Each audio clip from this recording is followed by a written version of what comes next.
Support WrestleTalk!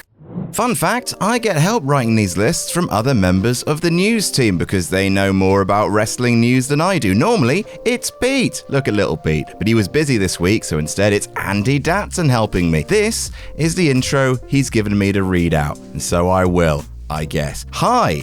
I'm Adam from WrestleTalk, and I'm a giant penis who hates making his friends happy. Here are 10 news stories written for me by a man I constantly make feel sad with my behavior. I also love Pete because he's good at a video game. In fact, he's so good that it makes me even meaner to my friends. That's what he wrote for me, so that's what I've said.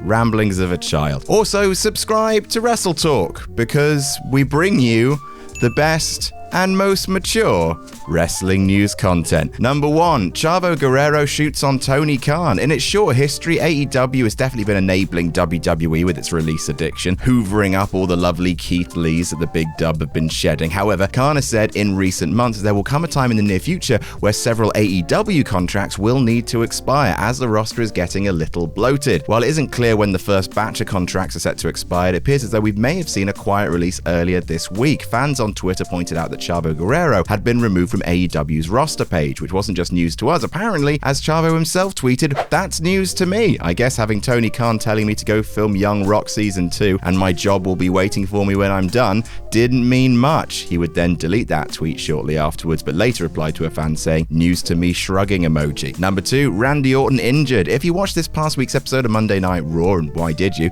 you'll have seen that during a Street Profits vs. RK Bro tag match, Randy Orton appeared to suffer some type of shoulder injury after a Montez Ford frog splash. Reporting after the match, Sean Ross Sapp of Fightful Select said the match finish was changed to have RK Bro lose the match as Randy had the wind knocked out of him and his ribs crushed, leaving him briefly unable to move. Thankfully, it was noted there was no heat on Ford, as it was just seen as a happened situation where no one was at fault. While WWE is said to be monitoring Randy's condition, Ford has since tweeted to say everyone is healthy, which is good because Orton's history of shoulder injuries and also lashing out after shoulder injuries is pretty well documented. Number 3, Rampage ratings crisis. When it debuted, AEW Rampage was watched by 740,000 fans on average. Poor viewership saw a huge spike due to a certain Mr. Punk. However, fast forward just over 6 months and the show's viewership has almost halved. The February 25th episode of Rampage drew in just 473,000 viewers on average, one of its lowest ever ratings for a non-holiday show. While it was up against a relatively big basketball game, the same can be said for pretty much every week of the year, and there has still been no sign of viewership going up since the start of 2022. It's obviously hard to pinpoint a reason for the drop in viewership, and perhaps Rampage is just slowly settling into a consistent viewership, but there's no doubt the show is failing to bring in more eyes week to week. And speaking of Rampage, Number 4, Paige returning. One of the biggest rumors that flew in and out of our ears around the Royal Rumble was Paige, who retired from the ring in April 2019 due to injury, may be making a shock return to wrestling. As far as we know, her current WWE deal expires in June 2022, and she's recently voiced displeasure at not being part of the playable WWE 2K22 roster, so perhaps she'll be out of the door before she can return. But an Instagram conversation this week once again sparked rumors she could be back in the WWE ring soon. Paige posted a video of herself wrestling Natalya on Instagram with the caption, "The Queen making me look good in the ring," not a tease in itself. But then Natalya would reply, "Oh, you're one of my all-time favorites to wrestle. Can't wait to do it again."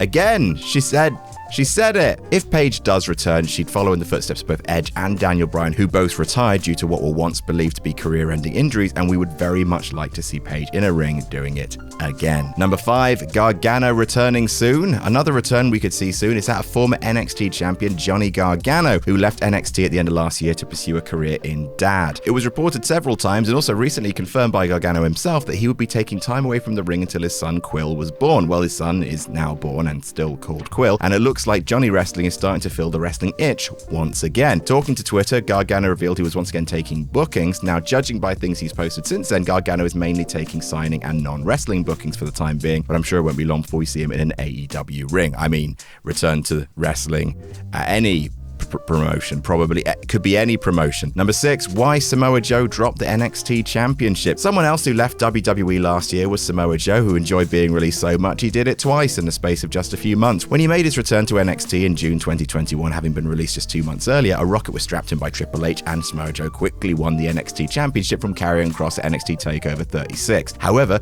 Joe suddenly announced he would be relinquishing the NXT Championship as he was unable to compete, which at the time was put down to WWE simply wanting to go and another direction, which turned out to be NXT 2.0 and Bron Breakker. But instead, in a recent appearance on Busted Open Radio, Joe revealed he in fact tested positive for COVID-19 just after winning the belt. I popped for COVID. It was the weekend, my wife was making stew and I couldn't smell it. She said, "Wow, doesn't that smell great?" I said, "No." I tested positive on Saturday. By then, Vince wanted to go in a different direction with NXT and he wanted to have the new opening with NXT 2.0 be with a bang, and I agreed with him. I said, if that's the case, this is probably what's best for what your vision is for the product. No update on whether the stew is actually any good though, more as this develops. Number 7, Reza for Ciampa music change. It's been a pretty busy period in wrestling, what with Cody Rhodes leaving AEW and pretty much everyone else joining AEW, but we know what the real biggest story of the year is. Tommaso Ciampa has new music, and it's not as good as his No One Will Survive music, and honestly, we really should be expecting this by now. However, it turns out we're all just heartless bastards, as Ciampa has revealed the heartfelt reasoning behind the music change on his Instagram page. Let's address the elephant in the room. Personally, I like the new music. More importantly, I love the message.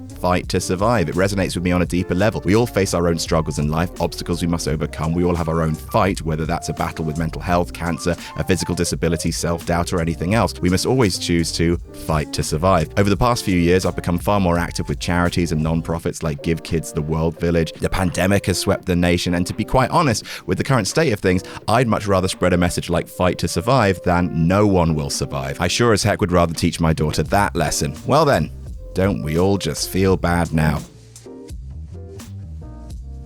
Number 8, Brandy Rhodes trademarks ring name. While a Cody Rhodes return to WWE looks like a done deal, it seems he won't be bringing Brandy with him. However, that doesn't appear to have dampened her desire to get back in the ring or to at least stay involved with wrestling, as she has applied to trademark both her ring name and the name of her YouTube channel, A Shot of Brandy. While there were reports that some in AEW were happy to see the back of Brandy, it can't be denied she has a good deal of experience inside and outside the ring, and while she's not exactly the most gifted in-ring performer on the planet, there's no doubt she could bring something to whichever promotion she decides to join next. Number 9, Session Moth Martina. As you'll have no doubt seen by now, Tony Khan announced earlier this week that he has bought Ring of Honor from Sinclair. While this may mean many things to many people, one of the main reasons to be excited about this is we could be seeing a lot more former Ring of Honor talent make their way to AEW. Former Ring of Honor champion Jay Lethal has already signed with AEW, and we're going to be seeing another debut on the March 7th edition of AEW Dark Elevation. Highly popular and deeply Irish star Session Moth Martina debuted on the pre-tape show in a match against Ruby Soho, and while she lost that match, it could well be a sign that Tony Khan is keen to get more former ROH talent on his shows. Martina only wrestled twice for ROH before the pandemic hit and has managed just one match for the promotion since, but there's no doubt she's one of the most charismatic people in wrestling, so it's wonderful to see her back in action